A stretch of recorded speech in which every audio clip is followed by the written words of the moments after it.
আন্তঃৰাষ্ট্ৰীয় প্ৰতিবন্ধী দিৱস উপলক্ষে মহানগৰীৰ সাতগাঁৱত দ্য স্কুলৰ বিশেষ কাৰ্যসূচী।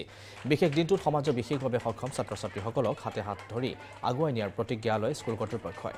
আৰু এই বিশেষ দিনটোত বিদ্যালয় কৰ্তৃপক্ষই মুখ্য অতিথিৰূপে আমন্ত্ৰণ কৰি আনে বিপ্লৱী শিল্পী মহেন্দ্ৰ হাজৰিকাক।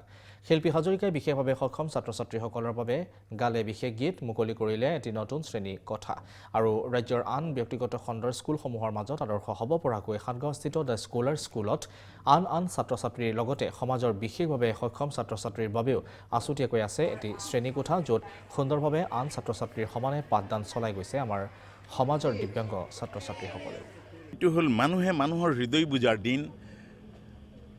অভিন্ন কাকো কোনেও প্ৰতিজনৰ অধিকাৰ আছে, প্ৰত্যেকৰে জীয়াই থকাৰ অধিকাৰ আছে, প্ৰতিজনৰ সমতাৰ অধিকাৰ আছে, চিন্তা চৰ্চাৰ অধিকাৰ আছে, বিকাশৰ সুবিধাৰ অধিকাৰ আছে। বিকাশ সকলোতে সাম্য চেতনাৰে সকলোকে মৰম চেতনাৰ মাজেৰে সকলোকে পাব পৰাৰ এইটো দিৱস, এইটো দিন ৰাষ্ট্ৰসংঘই ঠিক কৰা দিন।